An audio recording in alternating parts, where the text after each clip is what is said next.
Hi, welcome to SBR Videos. I'm Peter Loshak. Joe Duffy from OffshoreInsiders.com killed it in our videos last week. And right now, as always, we're going to talk to him. It's Monday. We're going to talk to him about the Thursday night NFL game. Joe Duffy from OffshoreInsiders.com. Thanks so much for being back with us. Well, thank you, Peter. We killed it in our premium plays as well, and a few of them overlapped. Awesome. That's what I was going to ask. When we look at your records, the deal with you is like long-term success, over a big sample size. So we don't go too nuts. We don't go too nuts when you have like a week where you don't do that well in our videos. So we're not going to go too nuts with the fact that you went 5-0 against the spread in the NFL this week and 2-1 against the spread in college. But so I'm assuming if you went 7-1 against the spread in our videos, you had to have had a good week at your site, right? Yes, in fact, NFL, we're loving it. 6-1, the Sunday night interdivisional game of the year, the Bears. We had Wise Guys Seattle over, Buffalo, Carolina, Majors, Baltimore, Washington. We're entering Monday night, of course, as we file this report, but 6-1 in the NFL. Great week overall at OffshoreInsiders.com. All right, that sounds great, Joe Duffy. To anyone who didn't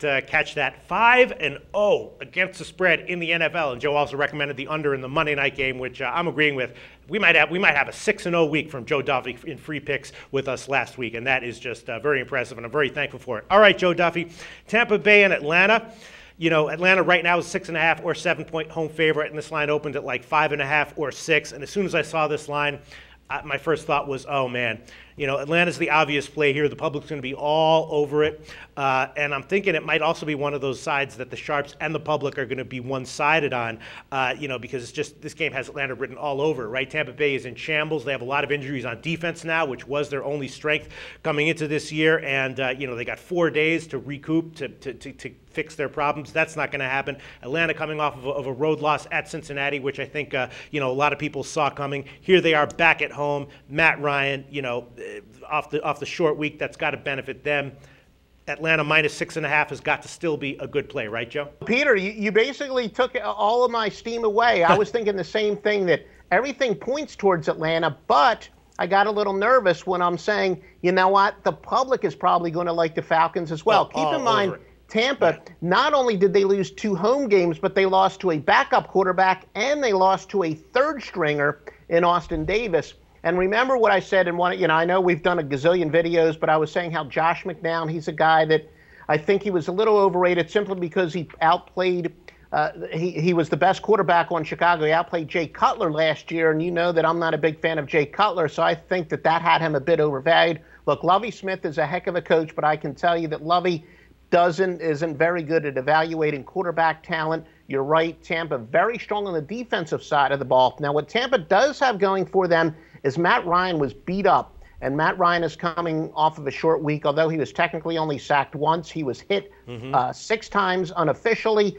So he's going to be fairly banged up too, but still, all in all, with Matt Ryan, he's got very good home splits. He's a much better quarterback at home. And with Tampa Bay playing poorly at home, and now for the first time all year, not only are they playing on the road for the first time all year, but they're playing a first-string quarterback for the first time all year. This does seem like a case where the sharps and the squares are going to be on the same side, so we agree. All right, so then why is this line where it is? I mean, did Vegas just set a super uber trap to trap the public and the sharps as well? I mean, why didn't they open this line at 7.5, let's say?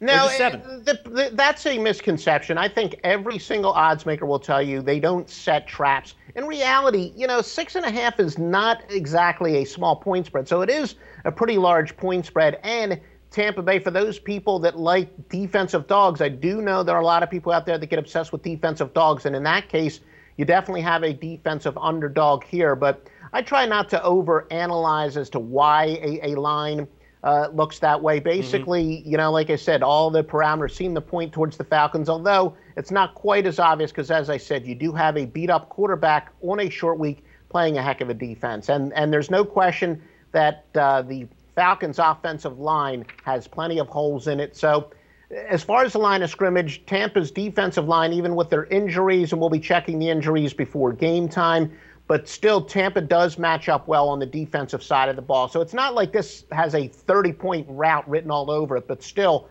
all in all, Atlanta appears to be the very high percentage play. All right, Joe Duffy from OffshoreInsiders.com. Thanks so much. The SBR Network offers free sports picks and game breakdowns. Big money free betting contests year-round. a real-time Vegas-style odds monitoring service, and much more. So come see for yourself. To stay updated on SBR news and promotions, follow us on Twitter, Facebook, and Google+, and do be sure to subscribe to the Sportsbook Review YouTube channel to catch all our daily sports shows.